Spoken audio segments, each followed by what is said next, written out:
नमस्कार मित्रांनो, मी रिया टीचर तुमचं माझ्या या नवीन व्हिडिओमध्ये स्वागत करते। मित्रांनो, आज आपण चाललो आहे ऋषिकेशला। हरिद्वारवरून आपण ऋषिकेशला जातो आहे आणि ऋषिकेश या ठिकाणाची तुम्हाला मी थोडक्यात माहिती देते। हे ऋषिकेश हे ठिकाणसुद्धा उत्तराखंड राज्यातच येतं, म्हणजे डेहराडून जिल्ह्यामध्ये खूप वसलेलं आहे ते। आणि हे खूप एक प्रसिद्ध धार्मिक आणि म्हणतात ना पर्यटन स्थळ म्हणून मानलं जातं। जी गंगा नदीचा आपण खूप वारंवार उल्लेख करतो मित्रांनो, तीच गंगा नदी इथे वाहत वाहत ऋषिकेशमध्ये येते आणि ऋषिकेशमधून नंतर हरिद्वारला जाते। तर इतकं महत्त्वाचं ठिकाणही आहे आणि या ठिकाणाला ना मित्रांनो जगाची योग राजधानी म्हणून सुद्धा ओळखलं जातं, म्हणजे योग कॅपिटल ऑफ द वर्ल्ड म्हणून ओळखलं जातं। म्हणजे इथे अनेक आश्रम, मंदिरे, योग केंद्र भरपूर काही आहे। या धार्मिक या ठिकाणाचं महत्त्व काय माहिती का मित्रांनो, चारधाम यात्रेमधले ना यमुनोत्री, गंगोत्री, केदारनाथ आणि बद्रीनाथ यांची यात्रा सुरू करण्याचे प्रमुख प्रवेशद्वार म्हणजे हरिद्वार आणि ऋषिकेश। तर इथून आपण ऋषिकेशवरूनच आपण पुढे यमुनोत्रीला जाणार आहोत आणि मग गंगोत्रीला जाणार आहोत आणि मग केदारनाथ आणि मग बद्रीनाथ करणार आहोत। पण गंगा नदीच्या पवित्र तीरावर ना अनेक संत महात्म्यांनी ना तपश्चर्या केली, म्हणून इथे प्रत्येक ठिकाणी अशी त्याची नोंदणी आणि त्याचं आपल्याला प्रत्यय येतं। म्हणजे संध्याकाळच्या वेळी ना ह्या घाटावरती गंगा आरती होते, म्हणजे गंगा आरती ऋषिकेशलाही होते आणि हरिद्वारला सुद्धा होते। मित्रांनो, ऋषिकेश या ठिकाणचे प्रमुख पर्यटन स्थळ म्हणजे कोणती आहेत माहिती आहे का मित्रांनो, रामझुला, लक्ष्मण झुला, त्रिवेणी घाट, तसंच परमात्मा निकेतन आहे, बिल्ड्स आश्रम आहे, निळकंठ महादेवांचं मंदिर आहे।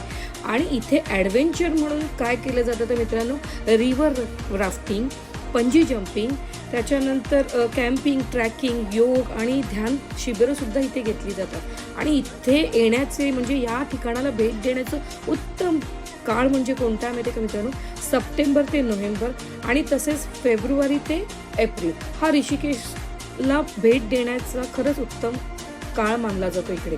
आणि तसंच इथे आध्यात्मिक आणि नैसर्गिक सौंदर्य, योग, साहसी पर्यटन आणि अगदी उत्तम असं संगमाचं दर्शन आपल्याला इथे मिळतं।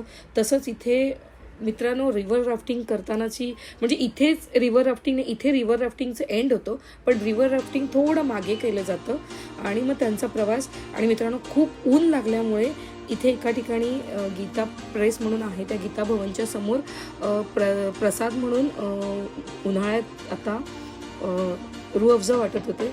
मग राजेश म्हणाला तुम्हाला नको असेल तरी चालेल, पण मी जातो आणि मी घेतो। आणि मित्रांनो जिथे या ठिकाणी आम्ही उभं आहोत याच ठिकाणी प्रत्येकाने मोठ्या मोठ्या सगळ्या फिल्मस्टार लोकांची शूटिंगसुद्धा याच तटावर होते। आणि जितके पण धार्मिक स्थळांचा उल्लेख किंवा दाखवण्याची वेळ येते ना, तर मित्रांनो हे आपल्याला हा झुला, रामझुला, लक्ष्मण झुला, ॲक्च्युली लक्ष्मण झुलाचं काम चालू आहे त्यामुळे तिथे जाता येणार नाही, पण हे दोन रामझुला आणि